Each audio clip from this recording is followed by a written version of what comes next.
உள்ளே ஊடுருவுவதற்கான யுக்திகள், சூத்திரங்கள்.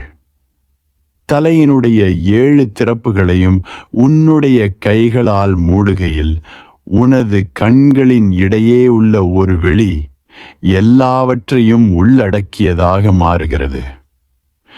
ஆசீர்வதிக்கப்பட்டவனே, இதயத்தில் புலன்கள் எல்லாம் உள்வாங்கிக் கொள்ளப்படும் போது தாமரையின் மையத்தை அடைவாயாக. மனம் வைக்காத மனத்தை நடுவில் வைத்திரு. அதுவரை மனிதன் ஒரு மையமில்லாத வட்டத்தைப் போல இருக்கிறான். அவனது வாழ்க்கை மேம்போக்கானதாக இருக்கிறது. அவனது வாழ்க்கை சுற்று வட்டத்தின் மேல் மட்டுமே உள்ளது. நீ வெளியே வாழ்கிறாய், நீ ஒருபோதும் உள்ளே வாழ்வதில்லை. ஒரு மையத்தை கண்டு கொள்ளாமல் உள்ளே வாழ உன்னால் முடியாது. நீ உள்ளே வாழ முடியாது. உண்மையில் உனக்கு உள்முகமே கிடையாது. நீ மையம் இல்லாமல் இருக்கிறாய். இல்லாமல் இருப்பது மட்டுமே உன்னிடம் இருக்கிறது. இதனால்தான் நாம் உள்ளிருப்பது பற்றி, எப்படி உள்ளே போவது என்பது பற்றி, எப்படி தன்னை அறிந்து கொள்வது, எப்படி உள்ளுக்குள் ஊடுருவுவது என்பதை பற்றியெல்லாம் பேசிக்கொண்டே இருக்கிறோம். ஆனால் இந்த சொற்களுக்கெல்லாம் எந்தவித ஆணித்தரமான அர்த்தங்களும் கிடையாது. நீ இந்த சொற்களின் அர்த்தத்தை அறிவாய், ஆனால் அவை சொல்லும் அர்த்தத்தை உன்னால் உணர முடியாது. ஏனெனில் நீ ஒருபோதும் உள்ளே இருப்பதில்லை. நீ ஒருபோதும் உள்ளே இருந்ததில்லை. நீ தனியாக இருக்கும் பொழுது கூட உன்னுடைய மனதில் நீ ஒரு கூட்டத்திலேயே இருக்கிறாய்.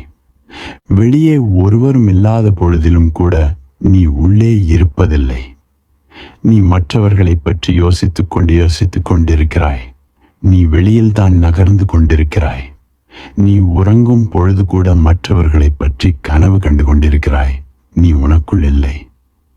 மிக ஆழமான உறக்கத்தில் மட்டுமே, கனவுகள் இல்லாத அந்த சமயத்தில் மட்டுமே நீ உள்ளே இருக்கிறாய். ஆனால் அப்போது நீ உணர்விழந்து விடுகிறாய். இந்த நடப்பை நினைவில் கொள். நீ உணர்வோடு இருக்கும் போது நீ ஒருபோதும் உள்ளே இருப்பதில்லை. ஆழமான உறக்கத்தில் நீ உள்ளே இருக்கும் போது நீ உணர்வோடு இருப்பதில்லை. ஆகவே உன்னுடைய முழு உணர்வும் உனக்குள்ளிருப்பதை கொண்டிராததாகவே இருக்கிறது. நாம் எப்போதெல்லாம் உள்ளே செல்வதை பற்றி பேசுகிறோமோ அப்போதெல்லாம் அந்த சொற்கள் புரிந்து கொள்ளப்படுகின்றன. ஆனால் அதன் அர்த்தம் புரிந்து கொள்ளப்படுவதில்லை. ஏனெனில் சொற்களில் அர்த்தம் அடங்கியிருப்பதில்லை. அர்த்தம் அனுபவத்தின் மூலமாகவே வருகிறது. சொற்கள் அர்த்தமற்றவை. நான் உள்ளுக்குள் என்று சொல்லும்போது நீ அந்த சொல்லை புரிந்து கொள்கிறாய். ஆனால் வெறும் சொல்லை மட்டுமே புரிந்து கொள்கிறாய், அதன் அர்த்தத்தை அல்ல. உள்ளுக்குள் என்பது என்ன என்று உனக்கு தெரியாது. ஏனெனில் உணர்வோடு நீ ஒருபோதும் உள்ளுக்குள் இருந்ததில்லை. உன்னுடைய மனம் விடாமல் வெளியே ஓடிக்கொண்டிருக்கிறது. உள்ளே என்பதன் அர்த்தம் பற்றியோ அல்லது அது என்ன என்பது பற்றியோ உனக்கு எந்த உணர்வும் கிடையாது. நீ ஒரு மையமில்லாத வட்டம், வெறும் வெளிவட்டம் மட்டுமே. என்று நான் சொல்வதன் அர்த்தம் இதுதான். மையம் இருக்கிறது, ஆனால் நீ உணர்வில்லாதிருக்கும் போது மட்டுமே நீ அங்கே வருகிறாய். இல்லாவிட்டால் நீ உணர்வோடு இருக்கையில் நீ வெளியே ஓடுகிறாய். இப்படி இருப்பதால் தான் உன்னுடைய வாழ்க்கை ஒருபோதும் கூர்மையானதாக இருப்பதில்லை. அது அப்படி இருக்க முடியாது. அது எப்போதும் எதிலும் ஈடுபாடற்று நெளிந்து கொண்டிருப்பதாகவே இருக்கிறது. நீ இறந்து விட்டவனைப் போல வாழ்கிறாய், அல்லது இரண்டாகவும் இருக்கிறாய் என்று சொல்லலாம். நீ இறந்து விட்டவன் வாழ்க்கையை வாழ்கிறாய். நீ இறந்தவனாய் வாழ்கிறாய். நீ குறைந்தபட்சமாக வாழ்கிறாய் அல்ல, மாறாக குறைந்தபட்ச வாழ்வு. நான் இருக்கிறேன் என்று நீ சொல்லிக் கொள்ளலாம், அவ்வளவுதான். நீ இன்னும் இறக்கவில்லை. இதுதான் நீ வாழ்வதாக சொல்லிக் கொள்வதன் அர்த்தம். ஆனால் வாழ்க்கையை ஒருபோதும் வெளி வட்டத்திலிருந்து அறிந்து கொள்ள முடியாது. வாழ்க்கையை மையத்தில் மட்டுமே அறிந்து கொள்ள முடியும். மேல் மட்டத்தில் வெறும் ஆர்வமற்ற, எதிலும் ஈடுபாடற்ற வாழ்க்கையே சாத்தியம். ஆகவே நீ உண்மையில் ஒரு நிர்ணயமில்லாத, என்னவென்று தெரியாத வாழ்க்கையை வாழ்கிறாய். அப்போது இறப்பும் நிர்ணயிக்க முடியாததாக, என்னவென்று தெரியாததாக ஆகிவிடுகிறது. ஏனெனில் உண்மையாக வாழாத ஒருவனால் உண்மையாக இறக்கவும் முடியாது. ஆணித்தரமான, அழுத்தமான வாழ்வே அதே போன்ற இறப்பையும் கொடுக்க முடியும். அப்படிப்பட்ட இறப்பு அழகானது. ஆணித்தரமான, அழுத்தமான எதுவுமே அழகுதான்.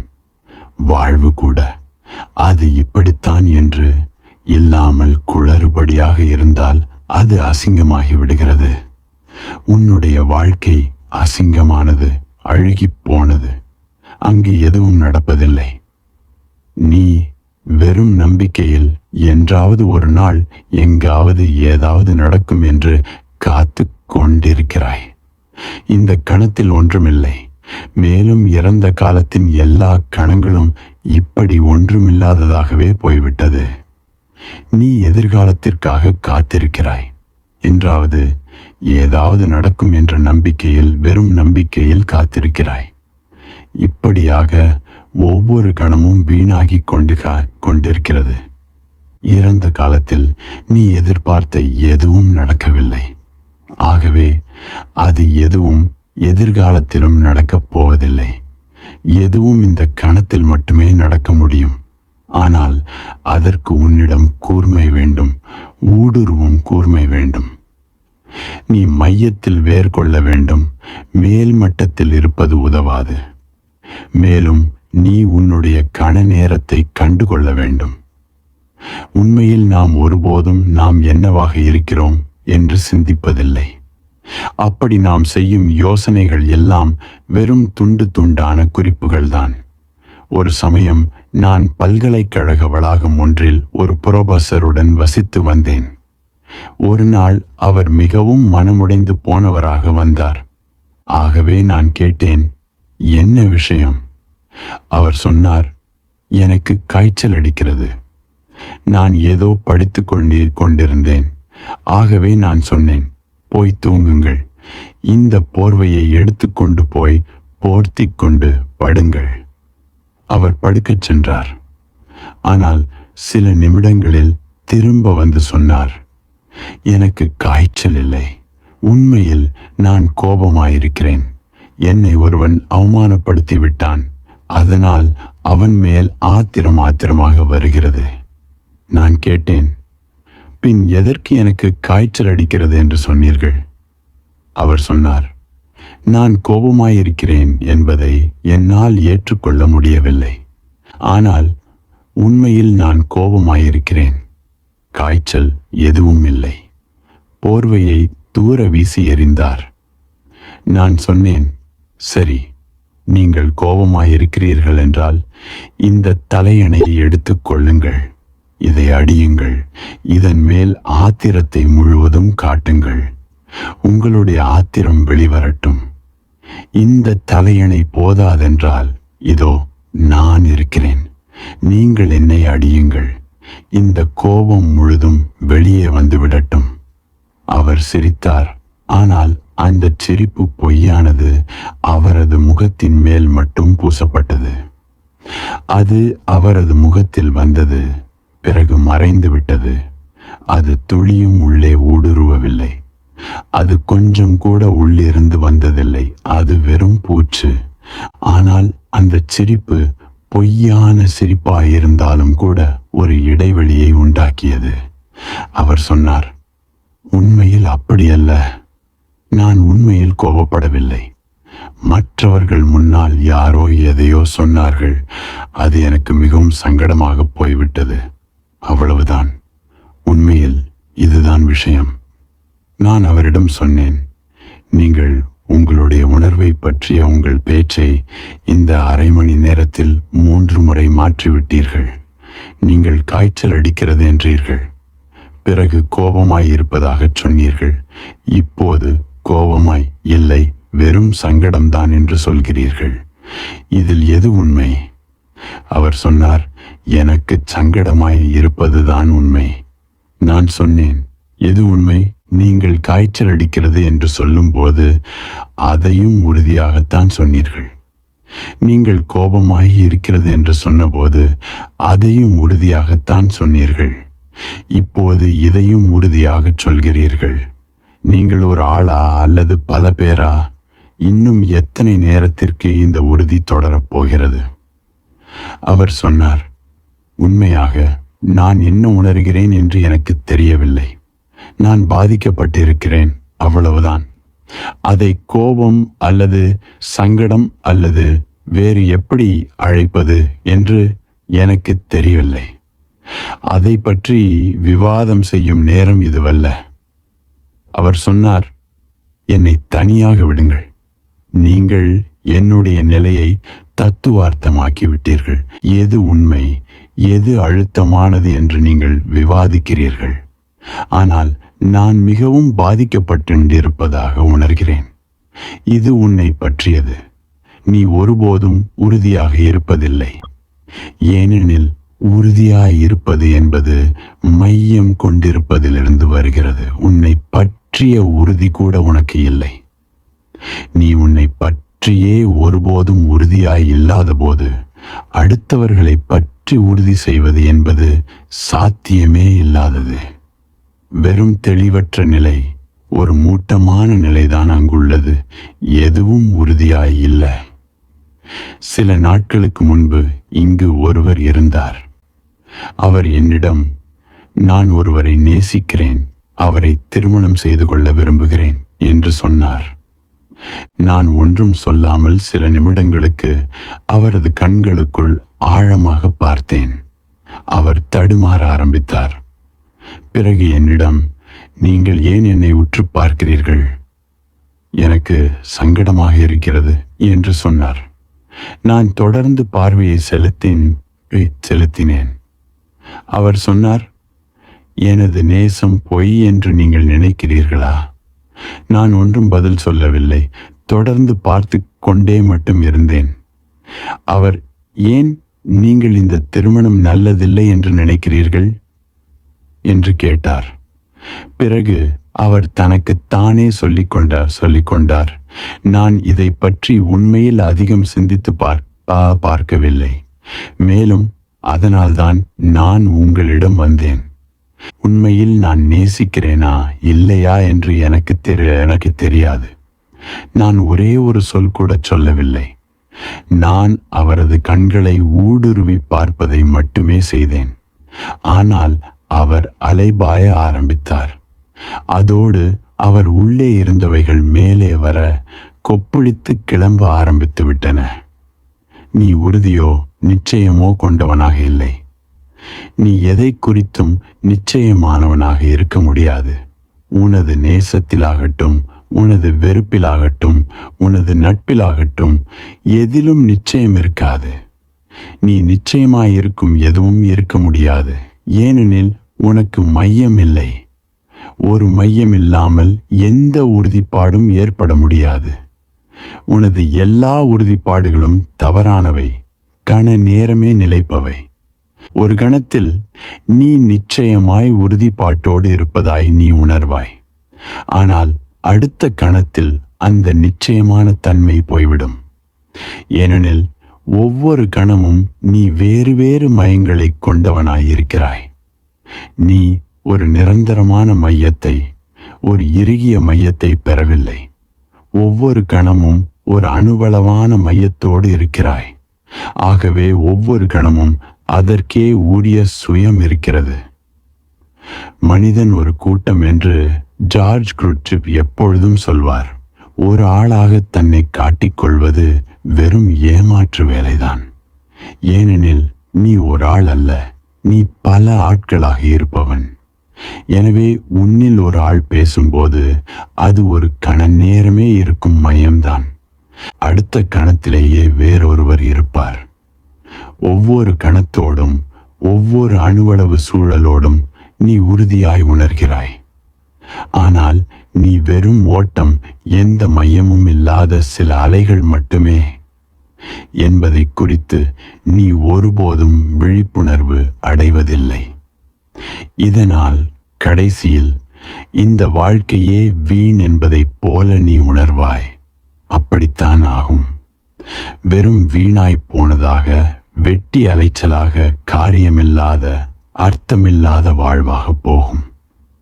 தந்திரா, யோகா, மதம் போன்றவற்றின் அடிப்படை அக்கறையே எப்படி முதலில் மையத்தை கண்டுபிடிப்பது, எப்படி முதலில் தனியொருவனாக, தனி மனிதனாக ஆவது. அவற்றின் அக்கறையே எப்படி எல்லா சூழலிலும் மாறாமல் இருக்கும் ஒரு மையத்தை காண்பது. அப்படி கண்டுவிட்ட பிறகு நிலையில்லாமல் வாழ்வு கொண்டிருந்தாலும், வாழ்வின் ஓட்டம் ஓடிக்கொண்டே இருந்தாலும், அலைகள் வந்து கொண்டிருந்தாலும் உள்ளே தொடர்ந்து அந்த மையம் இருந்து கொண்டே இருக்கும். பிறகு நீ ஒருவனாக இருக்கிறாய், வேர் கொண்ட மையம் கொண்ட ஒருவனாக இருக்கிறாய். மையத்தை கண்டுகொள்வதற்கான யுக்திகளே இந்த சூத்திரங்கள். மையம் ஏற்கனவே அங்கு இருக்கிறது. ஏனெனில் மையம் இல்லாமல் ஒரு வட்டம் மட்டும் இருப்பது சாத்தியமில்லை. வட்டம் ஒரு மையத்துடன் தான் கண்டிப்பாக இருந்தாக வேண்டும். எனவே மையம் மறக்கப்பட்டிருக்கிறது, அவ்வளவுதான். அது அங்கேதான் இருக்கிறது. ஆனால் நமக்கு அதை குறித்த விழிப்புணர்வு இல்லை. அது அங்குதான் இருக்கிறது. ஆனால் அதை எப்படி பார்த்து தெரிந்து கொள்வது என்று நமக்கு தெரியவில்லை. பிரக்ஞையை, சுய உணர்வை எப்படி அதன் பக்கம் திருப்புவது என்று நமக்கு தெரியவில்லை. 15 தலையினுடைய எல்லா திறப்புகளையும் மாற்றுகிறது. இது மிகவும் பழமையான யுக்திகளில் ஒன்று, மிகவும் பயன்படுத்தப்பட்டது. அதோடு மிகவும் எளிமையானவற்றினுள் ஒன்று. தலையினுடைய எல்லா திறப்புகளையும் மூடிவிடு. கண்கள், காதுகள், மூக்கு, வாய். தலையினுடைய எல்லா திறப்புகளும் மூடப்பட்டு விடும்போது எப்போதும் தொடர்ந்து வெளியே ஓடிக்கொண்டிருக்கும் உன்னுடைய பிரக்ஞை, உன்னுடைய உணர்வு திடீரென்று நிறுத்தப்படுகிறது. அது வெளியே நகர முடியாது. நீ கவனிக்காமல் இருந்திருக்கலாம். ஆனால் நீ உன்னுடைய மூச்சை ஒரு கணம் நிறுத்தினால் திடீரென்று உன்னுடைய மனமும் நின்றுவிடும். ஏனெனில் மனம் மூச்சு விடுவதோடு இணைந்தே ஓடிக்கொண்டிருக்கிறது. இது மனதிற்கு ஏற்பட்டுவிட்ட ஒரு பயிற்சி, கண்டிஷனிங். நீ பயிற்சிக்குட்பட்ட செயல் என்றால் என்ன என்பதன் அர்த்தத்தை கண்டிப்பாக புரிந்து கொள்ள வேண்டும். அப்போதுதான் இந்த சூத்திரத்தை புரிந்து கொள்வது சுலபமாக இருக்கும். பாவ்லோவ் ரஷ்யாவில் மிகவும் பிரபலமான மனோதத்துவ அறிஞர்களில் ஒருவரான இவரால் உருவாக்கப்பட்ட சொல் இது பயிற்சிக்குட்பட்ட மனம், கண்டிஷன்ட். இது தினம் தினம் உலகம் முழுவதும் பயன்படுத்தப்படும் சொல். மனோதத்துவத்தோடு சிறிதளவே தொடர்பு கொண்டவர்களும் அறிந்திருக்கும் சொல் இது. 2 எண்ண ஓட்டங்கள், ஏதாவது 2 எண்ண ஓட்டங்கள் ஒன்றோடொன்று மிகவும் தொடர்பு கொண்டவையாகிவிடலாம். அதனால் நீ ஒன்றை ஆரம்பித்தால் மற்றொன்று தானாகவே முடுக்கப்பட்டுவிடும். பாவ்லோவின் கருத்துக்கான மிகவும் பிரபலமான உதாரணம் ஒன்று. பாவ்லோவ் ஒரு நாயிடம் சோதனை செய்தார். ஒரு நாயின் முன்பு அதன் உணவை வைத்தால் அந்த நாயின் வாயில் உமிழ்நீர் சுரக்க ஆரம்பிப்பதை அவர் பார்த்தார். அந்த நாயின் நாக்கு வெளியே தொங்கி அது சாப்பிடுவதற்கு தயாராகிறது. இது இயற்கையானது. நாய் அதன் உணவை பார்க்கையில் அல்லது உணவை கற்பனை செய்கையில் கூட உமிழ்நீர் சொட்ட ஆரம்பிக்கிறது. ஆனால் பாவ்லோவ் இந்த இயக்கத்தை வேறொன்றால் கட்டுக்குட்படுத்தப்பட்ட செயல்முறையாக மாற்றினார். எப்பொழுதெல்லாம் நாயின் முன் உணவு வைக்கப்பட்டு அதன் உமிழ்நீர் வழிய ஆரம்பிக்கிறதோ அப்பொழுதெல்லாம் அவர் வேறு ஏதாவது ஒன்றை செய்வார். உதாரணமாக, அவர் ஒரு மணியை அடிப்பார். அந்த நாய் அந்த மணி சப்தத்தை கேட்டாக வேண்டும். 15 நாட்களுக்கு எப்பொழுதெல்லாம் உணவு வைக்கப்படுகிறதோ அப்பொழுதெல்லாம் மணி அடிக்கும். பிறகு 16வது நாள் நாயின் முன் உணவு வைக்கப்படாமல் வெறும் மணி மட்டும் அடிக்கப்படும். அப்படியும் அந்த நாயின் உமிழ்நீர் வழிய ஆரம்பிக்கிறது. நாக்கு வெளியே தொங்குகிறது. அங்கு ஏதோ உணவு இருப்பதைப் போல. ஆனால் அங்கு உணவு ஏதுமில்லை. வெறும் மணி மட்டுமே அடிக்கிறது. மணியை அடிப்பதற்கும் உமிழ்நீர் சுரப்பதற்கும் இடையே எந்தவித இயற்கையான தொடர்பும் இல்லை. இயற்கையான தொடர்பு உணவுடன் தான் உள்ளது. ஆனால் தொடர்ந்து மணி அடிக்கப்பட்டது ஒரு தொடர்பை ஏற்படுத்திவிட்டது. அதனால் வெறும் மணி சத்தமே அந்த இயக்கத்தை ஆரம்பித்து வைத்து விடுகிறது. பாவ்லோவின் கருத்துப்படி அவர் கூறுவது சரிதான். நமது முழு வாழ்க்கையும் ஒரு பயிற்சிக்குட்பட்ட செயல்முறை இயக்கமே. மனம் என்பதே ஒரு பயிற்றுவிக்கப்பட்டது. ஆகவே அந்த பயிற்றுவிக்கப்பட்ட செயல்முறையில் ஏதாவது ஒன்றை நிறுத்தினால் அதோடு தொடர்புடைய மற்ற எல்லாமும் நின்று விடுகிறது. உதாரணமாக, நீ மூச்சு விடாமல் ஒருபோதும் யோசித்ததில்லை. யோசனை எப்போதும் சுவாசத்தோடு தான் நடக்கிறது. மூச்சு விடுவதை பற்றிய பிரஜை உனக்கு இருப்பதில்லை. ஆனால் சுவாசிப்பது எப்போதும் தொடர்ந்து இரவு பகலாக அங்கே இருந்து கொண்டிருக்கிறது. ஒவ்வொரு யோசனையும் ஒவ்வொரு சிந்தனை இயக்கமும் சுவாசிப்பதோடு தொடர்பு கொண்டிருக்கிறது. உன்னுடைய மூச்சை நீ திடீரென்று நிறுத்தினால் எண்ணங்களும் நின்று போகும். மேலும் இருக்கும் 7 ஓட்டைகளையும் தலையினுடைய 7 திறப்புகள் மூடிவிட்டால் உன்னுடைய பிரஜை உணர்வு திடீரென்று வெளியே நகர முடியாது. அது உள்ளேயே தங்குகிறது.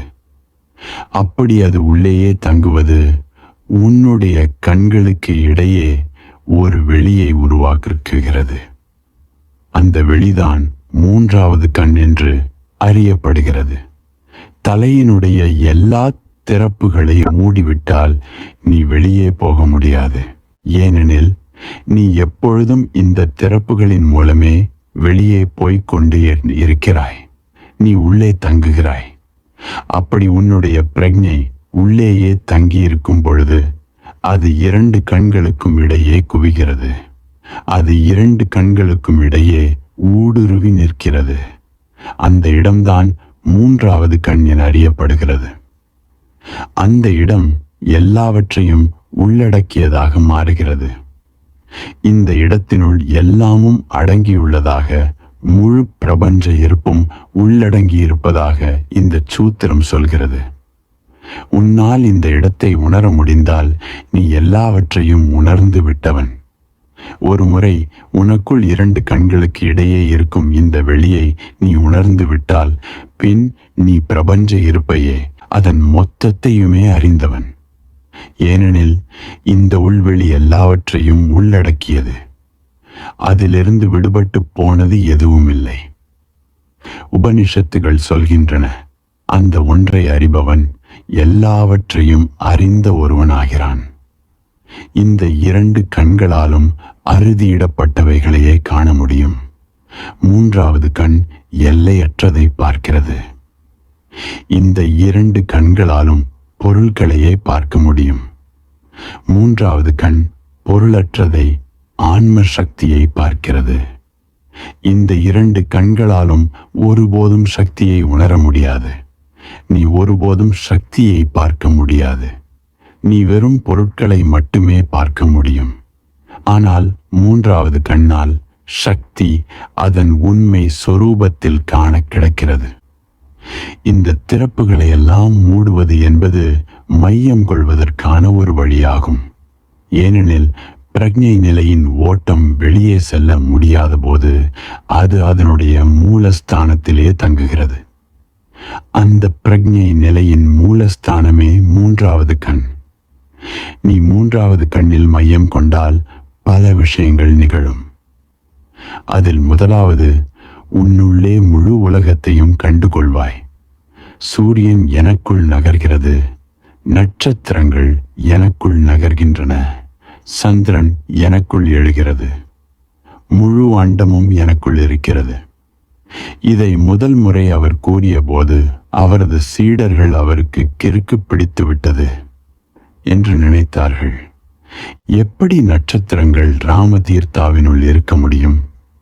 அவர் மூன்றாவது கண்ணை பற்றி, உள்வெளியை பற்றி முதன்முறையாக உள்வெளி பிரகாசம் அடையும் போது இப்படிப்பட்ட உணர்வுதான் எழும்.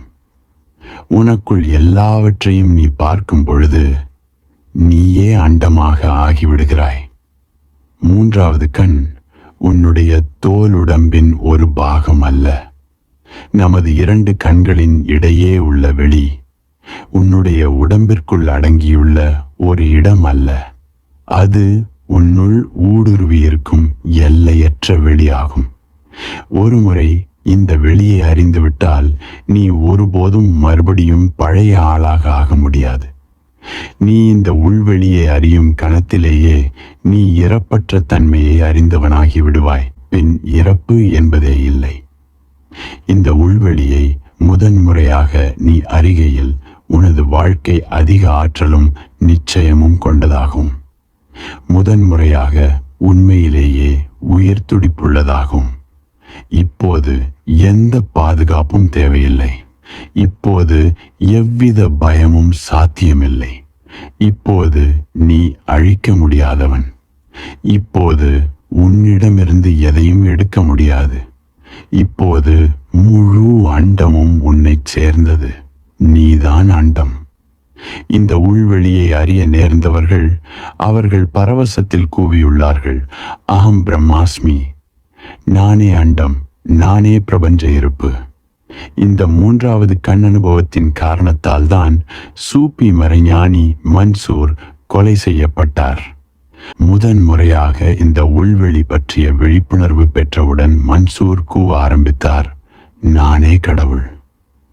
இந்தியாவாய் இருந்திருந்தால் அவர் வணங்கப்பட்டிருப்பார்.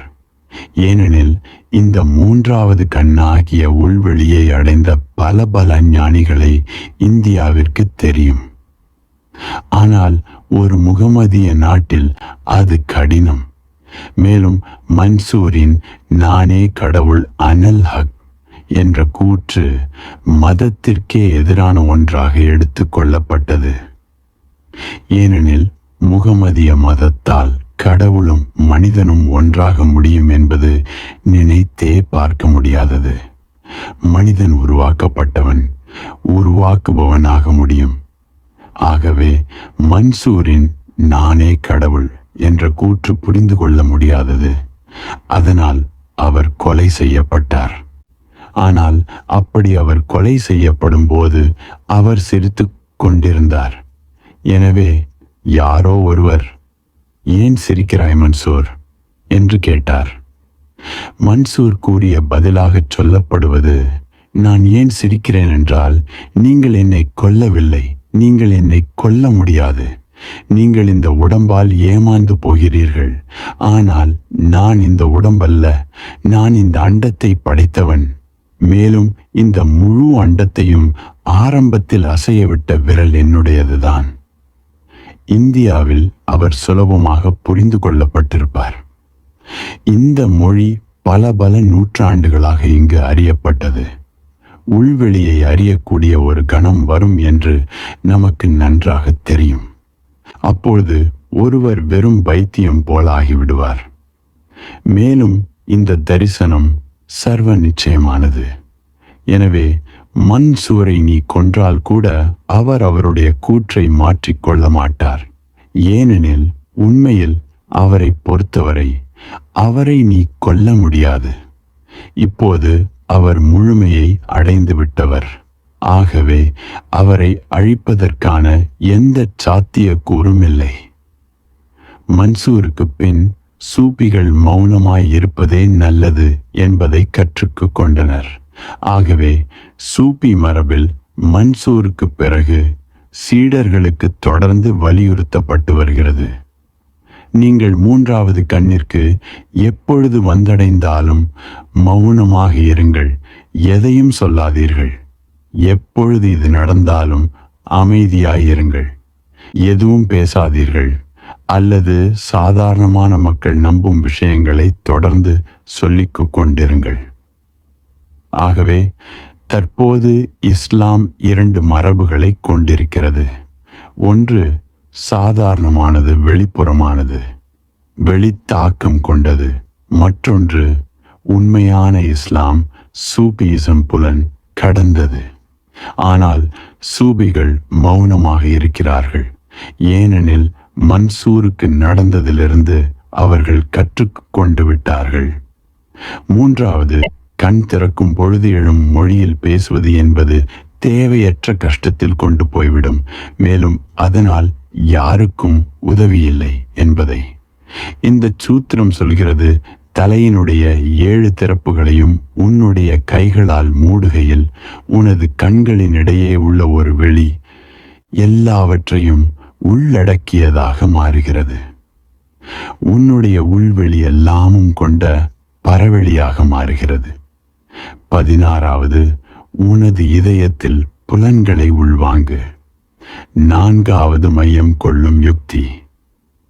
ஆசீர்வதிக்கப்பட்டவனே, இதயத்தில் புலன்கள் எல்லாம் உள்வாங்கிக் கொள்ளும் போது தாமரையின் மையத்தை அடைவாயாக.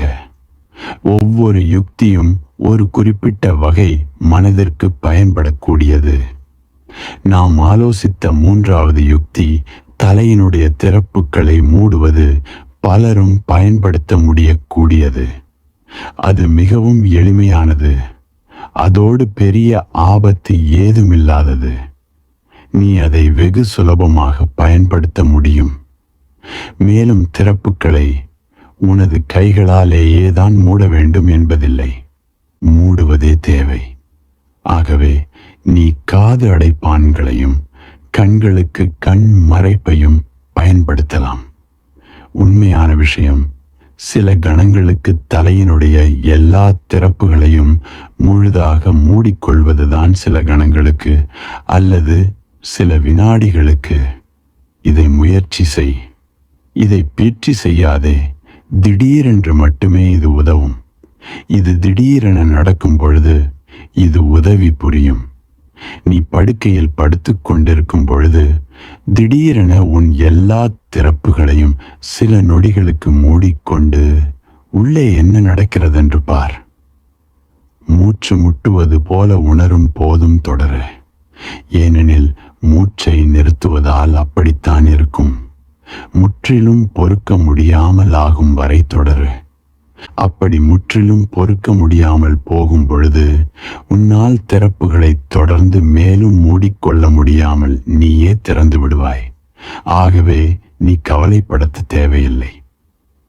உள்ளே எழும் சக்தியின் வேகம் எல்லா திறப்புகளின் அடைப்புகளையும் வீசி எறிந்துவிட்டு திறந்துவிடும். ஆகவே உன்னை பொறுத்தவரை நீ தொடரு. மூச்சு முட்டுவது வரும் பொழுது அதுதான் தருணம். ஏனெனில் அந்த மூச்சு முட்டுவது பழைய தொடர்புகளை அறுத்துவிடும். உன்னால் ஒரு சில கணங்கள் மேலும் தொடர முடியுமானால் அது மிகவும் நல்லது. அது கடினமாகவும் சிரமமாகவுமே இருக்கும். மேலும் நீ இறக்கப் போவதாக உணர்வாய். ஆனால் பயப்படாதே, ஏனெனில் நீ இறக்க முடியாது. திறப்புகளை மூடுவதனால் மட்டும் நீ இறந்துவிட முடியாது. ஆனால் நீ இறக்கப் போவதாக உணரும் தருணமே அது நடக்கக்கூடிய கணம். அந்த கணத்தில் நீ தொடர்ந்து இருக்க முடிந்தால் திடீரென்று எல்லாம் பிரகாசிக்கும். நீ தொடர்ந்து பரவிக்கொண்டே போகும் உள்வெளியை உணர்வாய். மேலும் அதில் முழுமையும் உள்ளடங்கும். பிறகு உனது திறப்புகளை திரும்ப திரும்ப இதை முயற்சி செய்து கொண்டே இரு. உனக்கு எப்பொழுதெல்லாம் நேரம் கிடைக்கிறதோ அப்பொழுதெல்லாம் முயற்சி செய். ஆனால் இதை பயிற்சி செய்யாதே. ஒரு சில கணங்களுக்கு மூச்சை நிறுத்துவதற்கு நீ பயிற்சி செய்து கொள்ள முடியும். ஆனால் அந்த பயிற்சியால் பலனேதும் இல்லை. திடீரென்ற ஒரு ஆட்டம் தேவை. இந்த திடீர் ஆட்டத்தில் குழுக்களில் உன்னுடைய பழைய வழியில் பிரக்ஞை ஓடுவது நிற்கிறது. அப்போது புதிய விஷயம் சாத்தியமாகிறது. இன்றும் கூட பலர் இதை பயிற்சி செய்து வருகின்றனர். இந்தியா முழுவதும் பலரும் செய்கின்றனர். அவர்கள் எல்லோரும் இதை பயிற்சி செய்கின்றனர். ஆனால் இது ஒரு திடீர் முறை. நீ பயிற்சி செய்தால் பின் எதுவும் நடக்காது. நான் திடீரென உன்னை இந்த அறையிலிருந்து வெளியே வீசினால் உன் எண்ணங்கள் நின்றுவிடும். ஆனால் தினந்தோறும் நாம் அதை பயிற்சியாக செய்தால் அப்போது எதுவும் நடக்காது. அது ஒரு இயந்திரத்தனமான பழக்கமாக மாறிவிடும். ஆகவே இதை பயிற்சி செய்யாதே. எப்பொழுது முடிகிறதோ அப்பொழுதெல்லாம் முயற்சி செய். அப்பொழுது திடீரென்று நீ உள்வெளியை பற்றிய விழிப்புணர்வை அடைவாய். அந்த உள்வெளி உன்னுடைய பிரக்ஞை நிலைக்கு நீ இறப்பின் விளிம்பில் இருக்கும் போதுதான் வரும். நீ இப்போது ஒரு கணம் கூட தொடர முடியாது, இப்போது இறப்பு அருகில் வந்துவிட்டது என்று உணரும் கணம்தான் சரியான தருணம். தொடர்ந்து இரு, பயப்படாதே. இறப்பு அவ்வளவு சுலபமானது அல்ல. இந்த முறையை பயன்படுத்தியதன் காரணமாக இதுவரை ஒரே ஒருவர் கூட இறந்ததில்லை. ஆகவே அதற்கு சாத்தியமே இல்லை. தயார் நிலையிலுள்ள பாதுகாப்பு ஏற்பாடுகள் உன் உடம்பில் உள்ளன. ஆகவே நீ இறக்க முடியாது. இறக்கும் முன் ஒருவன் பிரக்ஞையை இழக்க வேண்டும். நீ பிரக்ஞையோடு இருக்கும் பொழுது நீ இறக்கப் போவதாக உணர்ந்தால் பயப்பட வேண்டியதில்லை. நீ இன்னும் பிரக்ஞையோடு சுய உணர்வோடு இருக்கிறாய். ஆகவே நீ இறக்க முடியாது. மேலும் நீ பிரக்ஞையை இழந்து விட்டால் அப்போது உன்னுடைய சுவாசம் இயங்க ஆரம்பித்துவிடும். ஏனெனில் பிரக்ஞையற்ற நிலையில் உன்னால் அதை தடுத்து நிறுத்த முடியாது. ஆகவே நீ காதுகளுக்கு அடைப்பான்களை பயன்படுத்தலாம். கைகள் தேவையில்லை. கைகள் பயன்படுத்தப்படுவதன் காரணம் நீ பிரக்ஞையற்று விழுந்துவிட்டால் அப்போது கைகள் தாமாகவே இலகிவிடும். எனவே சுவாசம் தானாகவே மீண்டும் இயங்க துவங்கிவிடும். நீ காதுகளுக்கு அடைப்பான்களையும் கண்களுக்கு மறைப்பையும் பயன்படுத்தி கொள்ளலாம்.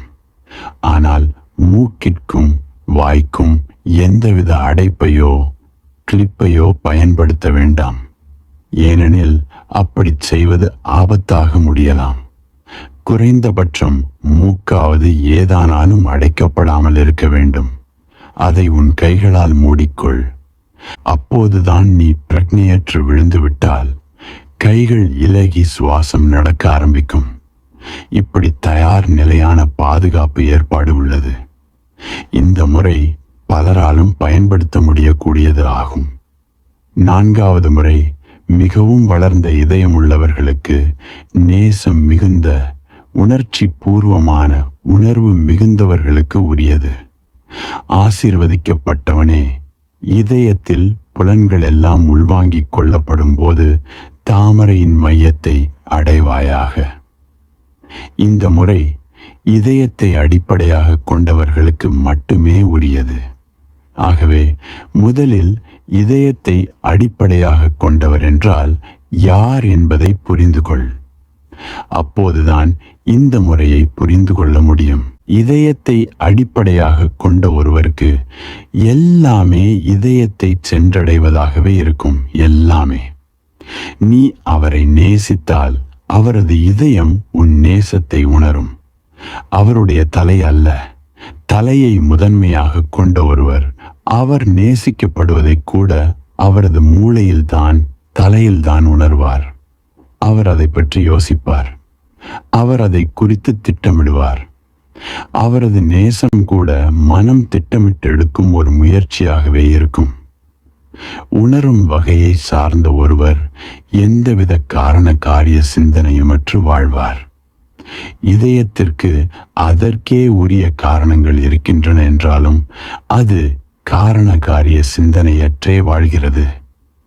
யாராவது ஒருவர் உன்னிடம் நீ ஏன் நேசிக்கிறாய் என்று கேட்கும் பொழுது உன்னால் அதற்கு பதில் சொல்ல முடிந்தால் நீ ஒரு தலையை அடிப்படையாக கொண்ட மனிதன். மாறாக நீ எனக்கு தெரியாது, நான் நேசிக்கிறேன், அவ்வளவுதான் என்று சொன்னால் நீ ஒரு இதயத்தை அடிப்படையாக கொண்ட மனிதன். ஒருவர் அழகாக இருப்பதால் தான் நான் நேசிக்கிறேன் என்று நீ சொன்னால் கூட அதுவும் ஒரு காரணம் என்றாகிவிடுகிறது. ஒரு இதய அடிப்படையில் வாழ்பவனுக்கு அவன் நேசிப்பதால் அந்த ஒருவர் அழகாக இருக்கிறார். தலையின் அடிப்படையில் வாழ்பவன் அவனோ அவளோ அழகாயிருப்பதால் நேசிப்பவன். முதலில் காரணம் இருக்கிறது, பிறகு அன்பு வருகிறது. இதயம் அடிப்படையிலான ஒருவருக்கு முதலில் அன்பு வருகிறது, அதன் பின் அனைத்தும் பின்தொடர்கின்றன. உணர்ச்சி வசப்பட்டவர்கள் இதயத்தில் மையம் கொண்டிருக்கிறார்கள். ஆகவே எது நடந்தாலும் அது அவர்களது இதயத்தையே தொடுகிறது. உன்னையே நீ ஆழ்ந்து கவனி. உன்னுடைய வாழ்வில் ஒவ்வொரு கணமும் பல விஷயங்கள் நடந்து கொண்டிருக்கின்றன. அவை உன்னை எங்கே தொடுகின்றன? நீ நடந்து செல்கிறாய். ஒரு பிச்சைக்காரன் சாலையை கடக்கிறான். அந்த பிச்சைக்காரன் உன்னை எங்கு தொடுகிறான்? நீ உடனே நாட்டின் பொருளாதார நிலையை பற்றி யோசிக்க ஆரம்பிக்கிறாயா? நீ பிச்சை எடுப்பதை எப்படி சட்டப்படி ஒழிக்க முடியும் என்று யோசிக்கிறாயா? அல்லது பிச்சைக்காரர்களே இல்லாமல் போய்விடுகிற ஒரு சோஷலிச சமுதாயத்தை எப்படி உருவாக்குவது என்று யோசிக்கிறாயா? இதுதான் தலையை அடிப்படையாக கொண்ட மனிதன். அந்த பிச்சைக்காரன் இவனுக்கு வெறும் ஒரு குறியீடாக இருக்கிறான். இவனது இதயம் தொடப்படவில்லை, வெறும் தலை மட்டுமே தொடப்படுகிறது. இவன் அந்த பிச்சைக்காரனுக்காக இப்போது இந்த கணத்தில் எதுவும் செய்ய போவதில்லை. இவன் கம்யூனிசத்திற்காக ஏதாவது செய்வான். எதிர்காலத்திற்காக, ஏதோ ஒரு கனவுலகிற்காக ஏதாவது செய்வான். இவன் அதற்காக தனது வாழ்வையே கூட அர்ப்பணிப்பான். ஆனால் இவனால் இந்த கணத்தில் இப்பொழுது எதுவும் செய்ய முடியாது. மனம் எப்பொழுதும் எதிர்காலத்திலேயே வேலை செய்கிறது. இதயம் எப்பொழுதும் இங்கு இப்பொழுது இருக்கிறது. ஒரு இதய அடிப்படையிலானவன் அந்த பிச்சைக்காரனுக்கு ஏதாவது இப்பொழுதே செய்வான். அந்த பிச்சைக்காரன் ஒரு மனிதன், வெறும் ஒரு குறியீடல்ல. ஆனால் தலை வயப்பட்டவனுக்கு அந்த பிச்சைக்காரன் வெறும் ஒரு கணித குறியீடு. தலை வயப்பட்டவனுக்கு பிச்சை எடுப்பதை எப்படி ஒழிப்பது என்பதே பிரச்சனை. அந்த பிச்சைக்காரனுக்கு உதவ வேண்டும் என்பதல்ல, அது அவனுக்கு முக்கியமற்றது. ஆகவே உன்னை விலகி நின்று பார். பல சூழ்நிலைகளிலும் நீ எப்படி நடந்து கொள்கிறாய் என்பதை கவனி. நீ இதயத்தின் மேல் ஈடுபாடு கொண்டவனா அல்லது நீ தலையை குறித்து ஈடுபாடு கொண்டவனா? நீ இதய வயப்பட்ட மனிதனாக உன்னை உணர்ந்தால் இந்த முறை உனக்கு மிகவும் உதவும். ஆனால் அதே சமயம் எல்லோரும் தங்களை இதய வயப்பட்டவன் என்று தாங்களே ஏமாற்றிக் கொள்ள முயல்கிறார்கள் என்பதை நன்றாக அறிந்து கொள். எல்லோரும் தாங்கள் மிகவும் அன்பானவர், உணர்ச்சி வயப்படும் வகையினர் என்று உணர்ந்து கொள்ளவே முயற்சிக்கின்றனர். ஏனெனில் அன்பு அப்படிப்பட்ட ஒரு அடிப்படை தேவை. அன்பு இல்லை தனக்கு, அன்பான இதயமில்லை.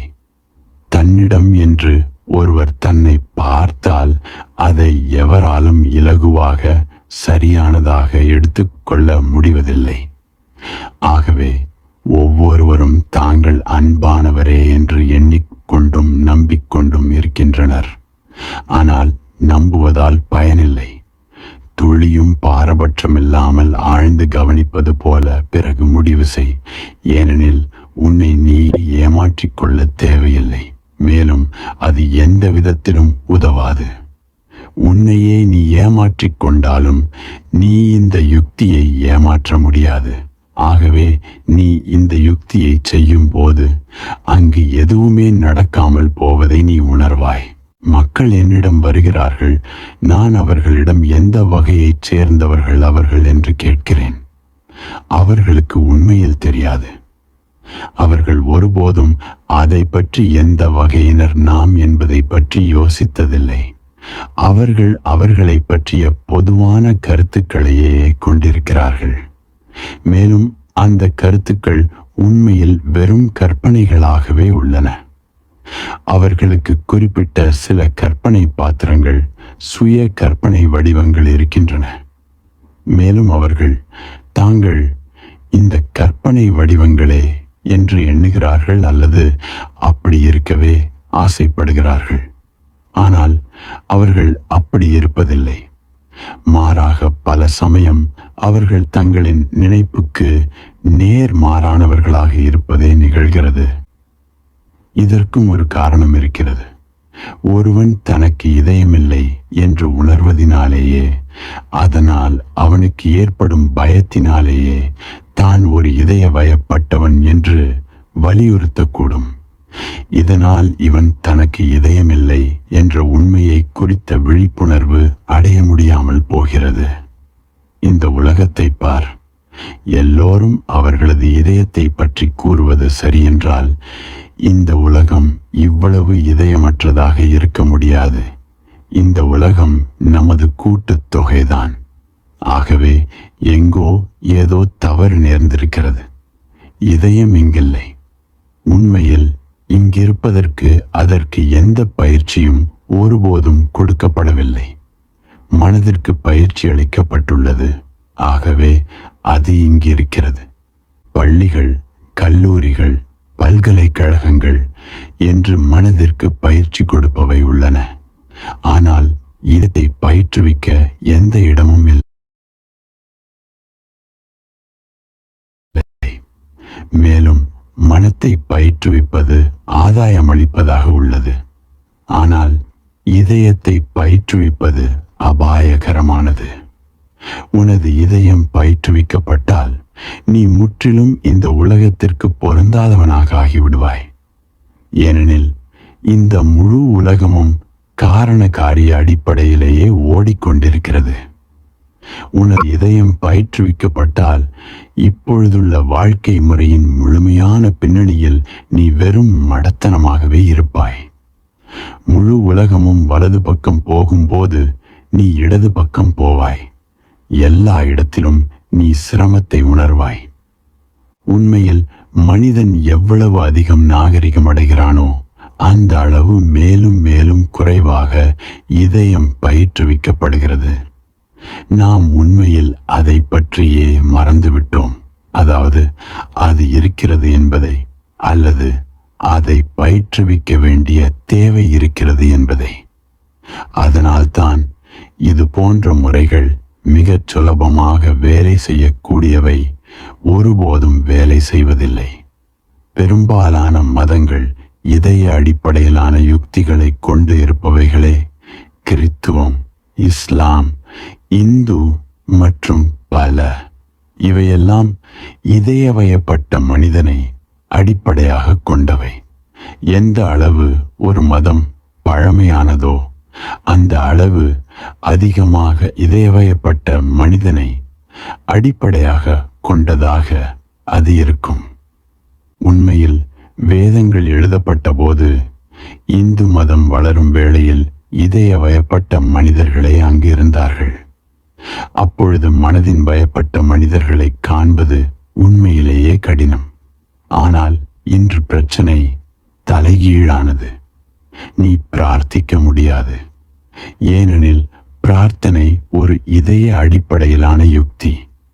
அதனால்தான் பிரார்த்தனையை அடிப்படையாக கொண்ட மதமான கிறித்துவ மதம் பரவி இருக்கும் மேற்கத்திய நாடுகளிலும் பிரார்த்தனை மிகவும் கடினமாகிவிட்டது. குறிப்பாக கத்தோலிக்க சர்ச் பிரார்த்தனை அடிப்படையிலானது. தியானம் என்ற ஒரு விஷயமே கிறித்துவ மதத்தில் கிடையாது. ஆனால் இப்போது மேற்கத்திய மக்களும் கூட தியானத்தை குறித்து கிறுக்கு பிடித்தவர்களாக இருக்கிறார்கள். ஒருவரும் சர்ச்சுக்கு போவதில்லை. மேலும் அப்படியே யாரோ ஒருவர் போனாலும் கூட அது ஒரு வெறும் சடங்குதான். வெறும் ஞாயிற்றுக்கிழமை மதம். மேற்கத்திய நாட்டில் ஒருவரும் சர்ச்சுக்கு போவதில்லை. ஏனெனில் அங்கிருப்பவனுக்கு இதய அடிப்படையிலான பிரார்த்தனை முற்றிலும் தெரியாததாகிவிட்டது. தியானம் அதிகமாக மனதின் அடிப்படையிலானது, பிரார்த்தனை அதிகம் இதய அடிப்படையிலானது. அல்லது பிரார்த்தனை இதய வயப்பட்டவர்களுக்கான தியான யுக்தி என்று நாம் சொல்லலாம். இந்த யுக்தியும் இதய வயப்பட்டவர்களுக்கானதே. ஆசீர்வதிக்கப்பட்டவளே, இதயத்தில் புலன்கள் எல்லாம் உள்வாங்கிக் கொள்ளப்படும் போது தாமரையின் மையத்தை அடைவாயாக. எனவே இந்த யுக்தியில் செய்ய வேண்டியது என்ன? இதயத்தில் புலன்கள் எல்லாம் உள்வாங்கிக் கொள்ளப்படும் போது முயற்சி செய். பல வழிகளில் இது சாத்தியம். நீ யாரோ ஒருவரை தொடுகிறாய். நீ இதய வயப்பட்டவனாக இருந்தால் அந்த தொடுதல் உடனடியாக உனது இதயத்திற்கு செல்லும். அதோடு நீ அந்த தொடுதலின் தன்மையை உணர முடியும். நீ தலைவயப்பட்ட ஒருவனின் கரங்களை தொட்டு பார்த்தால் அந்த கரங்கள் சில்லிட்டிருக்கும். வெறும் குளிர்ச்சி அல்ல அது. மாறாக அதன் இயல்பு தன்மையே சில்லிட்டதாக இருக்கும். ஒரு இறந்து போன தன்மை, ஒரு இறந்து போன தன்மையின் குணம் அந்த கரங்களில் இருக்கும். அதே சமயம் இதய வயப்பட்டவனாக இருந்தால் அப்போது அங்கு ஒரு குறிப்பிடத்தக்க கதகதப்பு இருக்கும். அப்போது அவனது கரம் உன்னுடையதுடன் உண்மையிலேயே கரையும். நீ அவனுடைய கரத்திலிருந்து உன்னுடையதற்கு ஏதோ ஒன்று பாய்வதை உணர்வாய். அங்கு ஒரு சந்திப்பு நிகழும். ஒரு கதகதப்பான தொடர்பு ஏற்படும். இந்த கதகதப்பு இதயத்திலிருந்து வருகிறது. இது ஒருபோதும் தலையிலிருந்து வர முடியாது. ஏனெனில் தலை எப்பொழுதும் குளிர்ந்தது, சில்லிட்டது, கணக்கு போடுவது. இதயம் கதகதப்பானது, கணக்கு போடாதது. தலை எப்பொழுதும் எப்படி அதிகம் எடுத்துக்கொள்வது என்பதை பற்றியே யோசிக்கிறது. இதயம் எப்பொழுதும் அதிகம் கொடுப்பது எப்படி என்றே உணர்கிறது. அந்த கதகதப்பு ஒருவித கொடுத்தல், சக்தியை கொடுத்தல், உள்துடிப்பை கொடுத்தல், வாழ்வை கொடுத்தல். அதனால்தான் அதில் நீ ஒரு வித்தியாசமான தன்மையை உணர்கிறாய். அவன் உன்னை உண்மையாக கட்டித் தழுவினால் நீ அவனுடன் ஆழமாக கரைந்து போவதை உணர்வாய். தொடு. உன்னுடைய கண்களை மூடிக்கொண்டு எதையாவது தொடு. உனது காதலனை அல்லது உனது காதலியை தொடு. உனது குழந்தையை அல்லது உனது தாயை அல்லது உனது நண்பனை தொடு.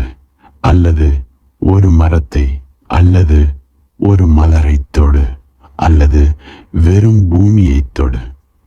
உனது கண்களை மூடிக்கொண்டு உனது இதயத்திற்கும் பூமிக்கும் அல்லது உனது காதலனுக்கும் ஏற்படும் தொடர்பை உணரு. பூமியை தொடுவதற்காக நீண்டுள்ள உனது இதயத்தின் பகுதியே உனது கை என்றுணர். தொடும் உணர்வு உனது இதயத்துடன் சம்பந்தப்பட்டதாக இருக்கட்டும். நீ இசையை கேட்டுக் கொண்டிருக்கிறாய். அதை தலையிலிருந்து கேட்காதே. உனது தலையை மறந்துவிடு. அதோடு உனக்கு தலை இல்லை என்பதாக உணர். தலையே இல்லை என்பதைப் போல உணர். உனது படுக்கை அறையில் தலையில்லாத உனது புகைப்படத்தை வைத்திருப்பது நல்லது. அதன் மேல் கவனத்தை குவி. நீ தலையில்லாமல் இருக்கிறாய். தலை உள்ளே வர அனுமதிக்காதே. இசையை கேட்கும் பொழுது அதை இதயத்திலிருந்து கேள். இசை உன்னுடைய இதயத்திடம் வருவதாக உணர். உன்னுடைய இதயம் அதோடு சேர்ந்து துடிக்கட்டும். உனது புலன்கள் இதயத்துடன் இணைந்ததாகட்டும், தலையோடு அல்ல. இதை எல்லா புலன்களுடனும் முயற்சி செய். மேலும் ஒவ்வொரு புலனும் இதயத்தினுள் போய் அதில் கரைவதாக மேலும் மேலும் அதிகமாக உணரு. ஆசிர்வதிக்கப்பட்டவளே, இதயத்தில் புலன்கள் எல்லாம் உள்வாங்கிக் கொள்ளப்படும் போது தாமரையின் மையத்தை அடைவாயாக. இதயம்தான் தாமரை. ஒவ்வொரு புலனும் அந்த தாமரையின் திறப்பு, அந்த தாமரையின் இதழ்கள். முதலில் உனது புலன்களை இதயத்தோடு தொடர்பு படுத்திக் கொள்ள முயற்சி செய். இரண்டாவதாக, ஒவ்வொரு புலனும் இதயத்தின் அடி ஆழம் வரை சென்று அதனுள் உள்வாங்கிக் கொள்ளப்படுவதாக எப்பொழுதும் நினை. இந்த இரண்டு விஷயங்களும் தீர்மானமான பின்புதான் உனது புலன்கள் உனக்கு உதவ ஆரம்பிக்கும். அவை உன்னை இதயத்திடம் கொண்டு சேர்க்கும். அப்போது உனது இதயம் ஒரு தாமரையாக மாறும். இந்த இதய தாமரை உனக்கு ஒரு மையத்தை கொடுக்கும். ஒரு முறை இதயத்தின் மையத்தை நீ அறிந்துவிட்டால் நாபி மையத்தினுள் விழுவது மிகவும் சுலபம். இந்த சூத்திரம் இதை குறிப்பிடுவது கூட இல்லை, அதற்கு தேவையில்லை. நீ உண்மையாக இதயத்தினுள் முழுமையாக உள்வாங்கிக் கொள்ளப்பட்டால், காரண காரிய அறிவு வேலை செய்வது நின்றுவிட்டால் பின் நீ கீழே விழுந்து விடுவாய். இதயத்திலிருந்து நாபியை நோக்கி கதவு திறந்துவிடும். தலையிலிருந்து நாபிக்கு செல்வதுதான் கடினம். அல்லது நீ இரண்டிற்கும் இடையில் இருந்தால், இதயத்திற்கும் தலைக்கும் இடையே இருந்தால், அப்போதும் நாபிக்கு செல்வது கடினம். ஒருமுறை நீ நாபிக்குள் உள்வாங்கிக் கொள்ளப்பட்டு விட்டால் நீ திடீரென்று இதயத்திற்கு அப்பால் சென்று விடுகிறாய். நீ நாபி மையத்தினுள், அடிப்படையான மையத்தில், அசலான உண்மையான மையத்தில் விழுந்து விடுகிறாய். அதனால்தான் பிரார்த்தனை உதவக்கூடியதாயிருக்கிறது. அதனால்தான் ஜீசஸ் அன்பே கடவுள் என்று சொல்ல முடிந்தது. இது மிகச் சரியாக பார்த்தால் தவறுதான். ஆனால் அன்புதான் வாயில். நீ ஆழமான அன்பில் இருந்தால், யாருடனாய் இருந்தாலும் சரி, அது யார் என்பது முக்கியமானது அல்ல. அன்புதான் முக்கியம். அன்பு யார் மேல், எதன் மேல் என்பதில் எந்த முக்கியத்துவமும் இல்லை. நீ யாருடனாவது ஆழமாக அன்பு கொண்டிருந்தால், தலையினுடைய எந்த சம்பந்தமும் இல்லாத அளவு அதிக அன்பு கொண்டிருந்தால், வெறும் இதயம் மட்டுமே இயங்கிக் கொண்டிருந்தால், அப்போது இந்த அன்பு பிரார்த்தனையாகிவிடும். அதோடு உனது அன்பிற்குரியவர் தெய்வாம்சமாகி விடுவார். உண்மையில் இதயத்தின் கண்களால் தெய்வீகத்தை தவிர வேறு எதையும் பார்க்க முடியாது. அதனால்தான் சாதாரண காதலில் கூட தெய்வீகம் நிகழ்கிறது. நீ யாருடனாவது காதலில் விழுந்துவிட்டால் அந்த யாரோ தெய்வீகமாகி போகிறார். இது மிகவும் நிலைத்து நிற்கக்கூடியதாக இல்லாமல் போகலாம். இது மிகவும் ஆழமானதாக இல்லாமல் போகலாம். ஆனாலும் அந்த கணத்தில் காதலிப்பவரோ அல்லது காதலுக்குட்பட்டவரோ தெய்வீகமாக மாறிவிடுகின்றனர். விரைவிலோ அல்லது சிறிது காலத்திலோ தலை இந்த முழு விஷயத்தையும் அழித்துவிடும். ஏனெனில் தலை உள்ளே நுழைந்து எல்லாவற்றையும் நிர்வகிக்க முயற்சி செய்யும். அன்பை கூட நிர்வகிக்க வேண்டும். அப்படி தலை நிர்வகிக்க புகுந்தவுடன் எல்லாமும் அழிந்து விடுகிறது. தலையினுடைய நிர்வகிப்பு உள்ளே வராமல் நீ அன்பு கொள்ள முடிந்தால், உன்னுடைய அன்பு கண்டிப்பாக பிரார்த்தனையாக மாறும். அதோடு உனது அன்பிற்குரியவர் இதயத்தின் வாயிலாக மாறுவார். உனது அன்பு உன்னை இதயத்தில் மையம் கொண்டவனாக்கும். அதோடு நீ இதயத்தில் மையம் கொண்டவுடன் நீ தானாகவே ஆழத்தில் நாபி மையத்தினுள் விழுந்து விடுவாய். தேர்ந்தெடுக்காதே, நடுவில் வைத்திரு. அதுவரை இவ்வளவுதான் சூத்திரம். எல்லா விஞ்ஞான சூத்திரங்களையும் போல இது சிறியது. ஆனால் இந்த சில சொற்கள் உனது வாழ்வையே முழுமையாக மாற்றியமைக்கக்கூடியது. மனம் வைக்காத மனத்தை நடுவில் வைத்திரு. அதுவரை நடுவில் வைத்திரு. புத்தர் அவரது தியான யுக்தி முழுவதையும் இந்த சூத்திரத்திலிருந்தே பெற்றார். அவருடைய வழி மஜ்ஹிம் நிகாய், அதாவது மத்திய வழி என்று அறியப்படுகிறது. புத்தர் சொல்கிறார், எப்பொழுதும் நடுவிலேயே இரு, எல்லாவற்றிலும். சரவண் என்ற ஒரு இளவரசன் தீட்சை பெற்றான். புத்தர் அவனுக்கு சந்நியாச தீட்சை அளித்தார். அந்த இளவரசன் ஒரு அரிய மனிதன். அவன் சந்நியாசம் எடுத்துக்கொண்ட போது, அவனுக்கு தீட்சை அளிக்கப்பட்ட போது, அவனது முழு சாம்ராஜ்யமும் அதை கண்டு ஆச்சரியத்தில் மூழ்கியது. இளவரசன் சரவண் சந்நியாசம் ஏற்பான் என்பதை அந்த நாட்டால் நம்ப முடியவில்லை, மக்களால் நம்ப முடியவில்லை. இதை ஒருவரும் ஒருபோதும் கற்பனை கூட செய்யவில்லை. ஏனெனில் அவன் இந்த உலகத்து மனிதன், எல்லாவற்றிலும் ஈடுபடுபவன், கடைசி வரை ஈடுபடுபவன். மதுவும் மங்கையரும் தான் அவன் முழு உலகமும். அப்போது திடீரென்று புத்தர் அந்த நகரத்துக்கு வந்தார். இளவரசன் அவரது தரிசனத்திற்காக அவரை பார்க்கச் சென்றான். அவன் புத்தரின் பாதங்களில் விழுந்து சொன்னான், எனக்கு தீட்சை கொடுங்கள், நான் இந்த உலகத்தை துறந்து விடுகிறேன். அவனுடன் வந்த மற்றவர்களுக்கு இதை பற்றி ஏதும் தெரியாது.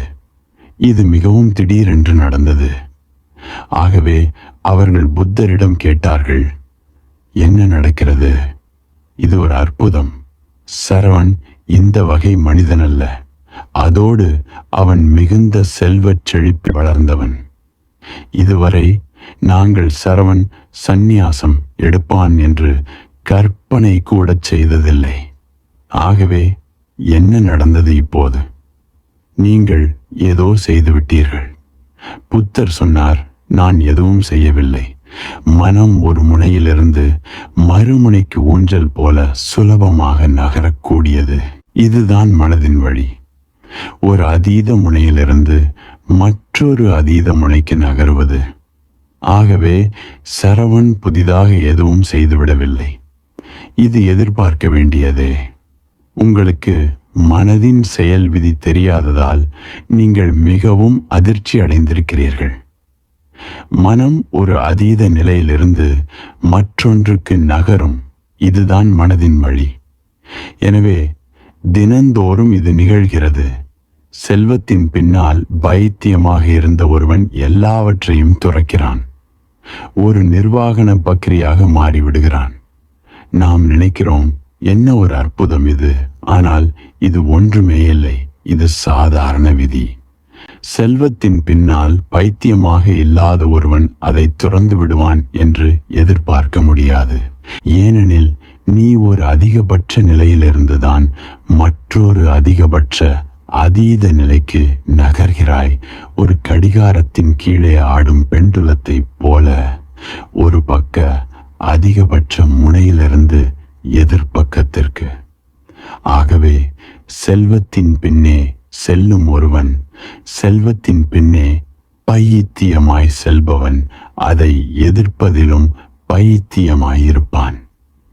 ஆனால் அந்த பைத்தியக்கார தன்மை தொடர்ந்து இருக்கும். அதுதான் மனம். செக்ஸுக்காக, பாலுணர்வுக்காகவே மட்டும் வாழ்ந்த ஒருவன் ஒரு பிரம்மச்சாரியாக மாறலாம், தனியிடத்தில் வாழ ஆரம்பிக்கலாம். ஆனால் அந்த பைத்தியக்கார தன்மை தொடர்ந்து இருக்கும். முதலில் பாலுணர்ச்சிக்காக மட்டும் வாழ்ந்தான். இப்போது பாலுணர்ச்சியை எதிர்த்து மட்டும் வாழ்வான். ஆனால் அந்த அணுகுமுறை, பார்வை அப்படியேதான் இருக்கும். ஆகவே ஒரு பிரம்மச்சாரி உண்மையில் பாலுணர்வை கடந்தவன் அல்ல. அவனது முழு மனமும் பாலுணர்வு அடிப்படையிலானதுதான். அவன் எதிர்த்து நிற்பவன், ஆனால் கடந்து சென்றவன் அல்ல. கடந்து செல்லும் வழி எப்பொழுதும் நடுவில் உள்ளது. அது ஒருபோதும் அதீத நிலைகளில் இல்லை. ஆகவே புத்தர் சொன்னார், இதை எதிர்பார்த்திருக்க முடியும். எந்த அற்புதமும் நடக்கவில்லை. மனம் வேலை செய்யும் விதமே இப்படித்தான். சரவண் ஒரு பிச்சைக்காரனாக, ஒரு சந்நியாசியாக மாறினான். அவன் ஒரு பிட்சுவாக, ஒரு துறவியாக மாறினான். அதன் பின் விரைவிலேயே புத்தரின் மற்ற சீடர்கள் அவன் மற்றொரு அதீத நிலைக்கு செல்வதை கவனித்தார்கள். புத்தர் யாரையும் ஒருபோதும் நிர்வாணமாக இருக்கச் சொல்லியதில்லை. ஆனால் சரவண் நிர்வாணமாக மாறினான். புத்தர் நிர்வாணத்தை ஆதரிப்பவரில்லை. அவர் சொன்னார், இது வெறும் மற்றொரு அதீத நிலை. ஆடைகளுக்காகவே வாழும் மனிதர்கள் இருக்கிறார்கள். ஏதோ அதில்தான் அவர்களது வாழ்வு இருப்பது போல. அதே சமயம் நிர்வாணமாக மாறி வாழும் மனிதர்களும் இருக்கிறார்கள். ஆனால் இந்த இருசாராரும் ஒன்றையே நம்புகிறார்கள், அது ஆடையே வாழ்வு. புத்தர் ஒருபோதும் நிர்வாணத்தை போதிக்கவில்லை. ஆனால் சரவண் நிர்வாணமாக மாறினான். புத்தரின் சீடர்களில் நிர்வாணமாயிருந்த ஒரே சீடன் சரவண்தான். அவன் மிக மிக அதிகம் தன்னையே கொடுமைப்படுத்திக் கொள்பவனாக மாறினான். புத்தர் எல்லா சந்நியாசிகளுக்கும் தினந்தோறும் ஒரு வேளை உண்ணுவதற்கு அனுமதித்திருந்தார்.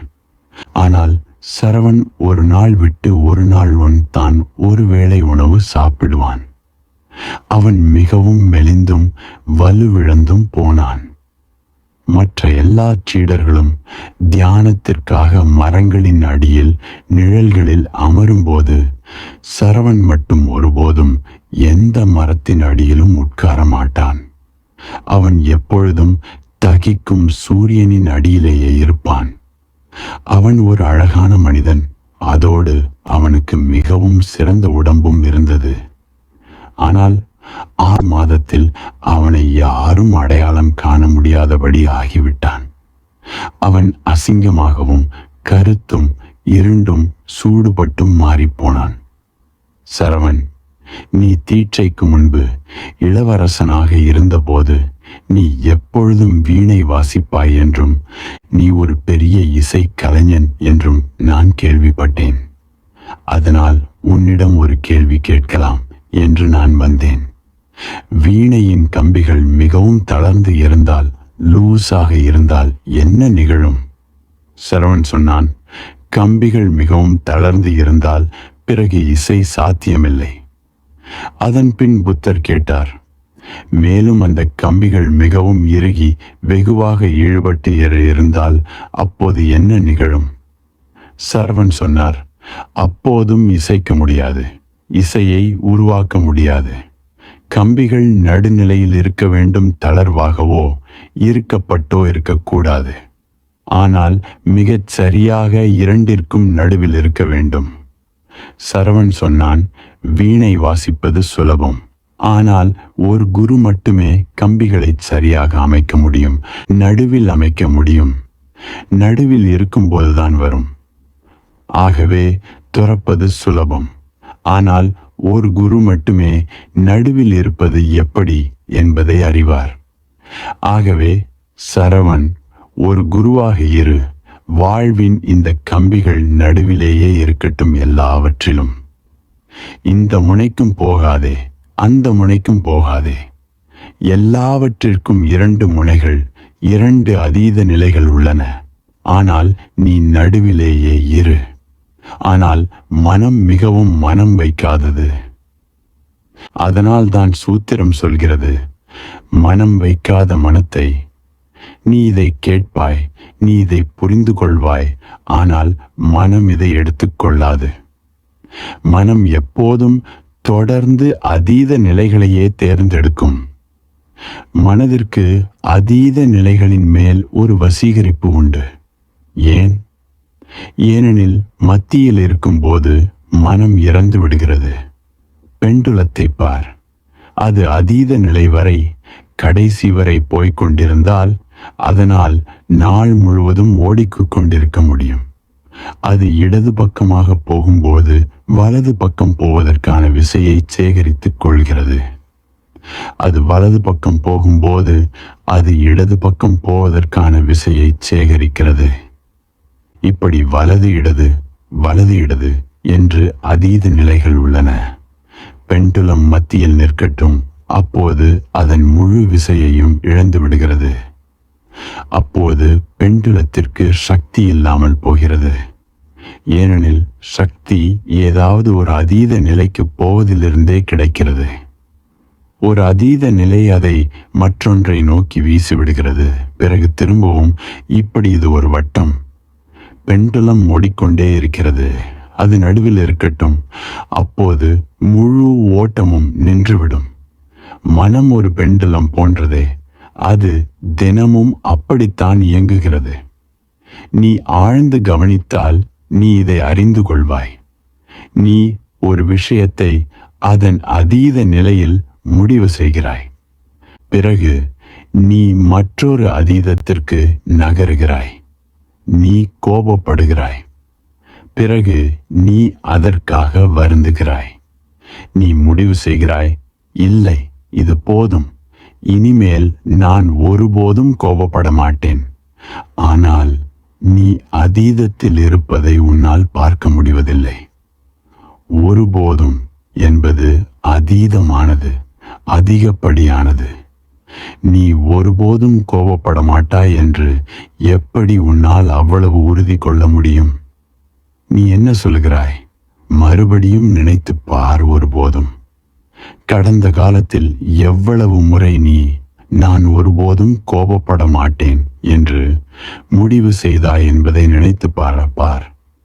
நீ நான் ஒருபோதும் கோபப்பட மாட்டேன் என்று சொல்லும்போது நீ கோபப்படும் பொழுது அதற்கு நேர் எதிரான அதீத நிலைக்கு செல்ல நீ சேர்த்து கொண்ட விசைதான் இது என்பதை நீ அறிவதில்லை. இப்போது நீ வருத்தப்படுகிறாய், நீ மோசமாக உணர்கிறாய். நீ உன்னை பற்றி கற்பனை செய்து கொண்டுள்ள உருவம் ஆட்டம் காண்கிறது, பாதிக்கப்படுகிறது. இப்போது நான் ஒரு நல்ல மனிதன் என்று உன்னால் சொல்ல முடியாது. நான் ஒரு மதத்தன்மை உள்ளவன் என்று உன்னால் சொல்ல முடியாது. நீ கோபப்பட்டு விட்டாய். ஆனால் எப்படி ஒரு மதத்தை பின்பற்றுபவன் கோபப்பட முடியும்? எப்படி ஒரு நல்ல மனிதன் கோபப்பட முடியும்? ஆகவே நீ உன்னுடைய நல்ல தன்மையை திரும்ப பெறுவதற்காக வருத்தப்படுகிறாய். குறைந்தபட்சம் உன் கண்களுக்காவது நீ மீண்டும் நல்லவனாக தோன்றலாம். ஏனெனில் இப்போது நீ வருத்தப்பட்டு விட்டாய். மேலும் நீ இனிமேல் கோபம் கொள்வதில்லை என்று தீர்மானித்து விட்டாய். ஆட்டம் கண்ட கற்பனை வடிவம் திரும்பவும் அதன் பழைய நிலைக்கு வந்துவிட்டது. இப்போது நீ இலகுவாக உணர்கிறாய். நீ இப்போது மற்றொரு அதீத நிலைக்கு நகர்ந்து விட்டாய். ஆனால் இனிமேல் நான் ஒருபோதும் கோபப்பட மாட்டேன் என்று சொல்லும் மனம் மறுபடியும் கோபப்படும். நீ மறுபடியும் கோபம் கொள்கையில் நீ மறந்து விடுவாய். கோபத்திற்கு பிறகு மறுபடியும் வருத்தப்படுவது வரும், முடிவு எடுப்பது வரும். ஆனால் நீ ஒருபோதும் இந்த ஏமாற்று வேலையை உணர்ந்து கொள்ள மாட்டாய்.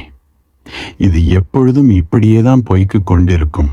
மனம் கோபத்திலிருந்து வருத்தப்படுவதற்கு, வருத்தப்படுவதிலிருந்து கோபத்திற்கு நகர்கிறது.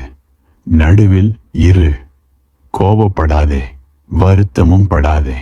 நீ கோபப்பட்டு விட்டால் பின் தயவு செய்து இதையாவது செய், வருத்தப்படாதே, மறுமுனைக்கு போகாதே. நடுவில் இரு. சொல்லிக்கொள், நான் கோபப்பட்டேன், நான் ஒரு மோசமானவன்தான், ஒரு அடிதடி செய்பவன்தான், நான் கோபம் கொண்டேன், இப்படித்தான் நான் இருக்கிறேன். ஆனால் அதற்காக வருத்தப்படாதே, எதிர்முனைக்கு ஓடாதே, நடுவில் இரு. நீ அப்படி இருக்க முடிந்தால் நீ எந்த விசையையும் சேகரிக்க மாட்டாய். மறுபடியும் கோபம் கொள்ளும் சக்தி எதுவும் சேராது. இந்த சூத்திரம் சொல்கிறது, மனம் வைக்காத மனத்தை நடுவில் வைத்திரு, அதுவரை, மனமற்று போகும் வரை. அதீத நிலைகளில் மனம் இருக்கிறது என்றால் அப்போது நடுவில் மனமற்றதே இருக்கும். ஆனால் உலகத்திலேயே மிகவும் கடினமான காரியம் இதுதான். இது சுலபமாக தெரிகிறது, எளிதாக தெரிகிறது. நீ இதை செய்துவிட முடியும் என்பது போலத்தான் தெரியலாம். மேலும் எதற்காகவும் வருத்தப்பட தேவையில்லை என்ற நினைப்பு உனக்கு நன்றாக இருக்கலாம். முயற்சி செய்து பார், அப்பொழுது தெரியும் உன் மனம் நீ கோபப்பட்டவுடன் அதற்காக வருத்தப்படச் செய்வதை. கணவன் மனைவி சண்டை தொடர்ந்து நடப்பது. பல நூற்றாண்டுகளாக ஆலோசனை சொல்பவர்கள், புத்தி சொல்பவர்கள் எப்படி வாழ வேண்டும், அன்பாய் இருக்க வேண்டும் என்று எடுத்து கூறிய பெரியோர்கள் என இருந்தும் அவர்கள் சண்டை தொடர்ந்து கொண்டே இருக்கிறது. பிரைட் முதன்முறையாக ஒரு விஷயத்தை உணர்ந்தார். அதாவது, அன்பு என்று நீ அழைத்து கொள்ளும் உன்னுடைய அன்பில் நீ இருக்கும்போது நீ வெறுப்பிலும் இருக்கிறாய். காலையில் அது அன்பாக இருக்கிறது, மாலையில் அது வெறுப்பாக இருக்கிறது. இப்படி பண்டுலம் நகர்ந்து கொண்டே இருக்கிறது. ஒவ்வொரு கணவனுக்கும் ஒவ்வொரு மனைவிக்கும் இது தெரியும். ஆனால் பிரைட் மிக தெளிவான ஒரு பார்வையை பெற்றிருந்தார். பிரைட் சொன்னார், அதாவது ஒரு தம்பதியினர் சண்டை போடுவதை நிறுத்தி கொண்டு விட்டால் அன்பும் செத்து போய்விட்டது என்பதை புரிந்து கொள். வெறுப்போடும் சண்டையோடும் கூடிய அன்பு நீண்ட காலம் உயிர் வாழ முடியாது. எனவே நீ ஒருபோதும் சண்டையே போடாத தம்பதிகளை பார்த்தால் அவர்களை மிகச் சிறந்த தம்பதிகளாக நினைத்து விடாதே. உண்மையில் அதன் அர்த்தம் அவர்கள் தம்பதிகளே அல்ல. அவர்கள் இணைந்து வாழ்பவர்கள், ஆனால் ஒன்றாய் வாழ்பவர்கள் அல்ல. அவர்கள் ஒருபோதும் எங்குமே சந்தித்துக் கொள்ளாத இணை கோடுகள், சண்டையிடக்கூட சந்திக்காதவர்கள். அவர்கள் இருவரும் தனித்தனியாக சேர்ந்திருப்பவர்கள், இணையானவர்கள். மனம் எதிரானதை நோக்கி நகரக்கூடியது. இதை அறிந்த தற்போதைய மனோதத்துவம் மேலும் நல்ல ஆலோசனைகளை கொடுக்கிறது. இந்த ஆலோசனைகள் மேலும் சிறந்தவை, அதிக ஆழமும் அதிகமாக ஊடுருவக்கூடியதாகவும் உள்ளன. அது சொல்கிறது, நீ அன்பு கொள்ள விரும்பினால் மனத்தோடு கூடியது சண்டை போட பின்வாங்காதே. உண்மையில் நீ மிக உறுதியாக சண்டையிட வேண்டும். அப்போதுதான் நீ மற்றொரு அதீத நிலையான உறுதியான அன்பிற்கு போக முடியும். ஆகவே நீ உன்னுடைய மனைவியுடன் சண்டையிடும் போது அதை தவிர்க்க முயலாதே. அப்படி செய்தால் அன்பையும் தவிர்க்க வேண்டி வரும். சண்டைக்கான நேரம் வரும்பொழுது கடைசி வரை சண்டையிடு.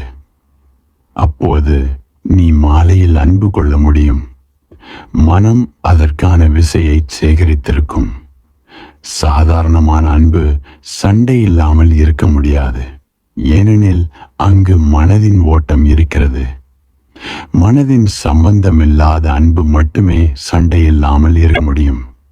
ஆனால் அப்பொழுது அது முற்றிலும் வேறுபட்ட விஷயமாகிவிடுகிறது. ஒரு புத்தர் அன்பு கொள்கிறார். அது முற்றிலும் வேறு விஷயம். ஆனால் புத்தர் உன்னிடம் அன்பு காட்ட வந்தால் நீ நன்றாக உணர மாட்டாய். ஏனெனில் அதில் எந்த குறையும் இருக்காது.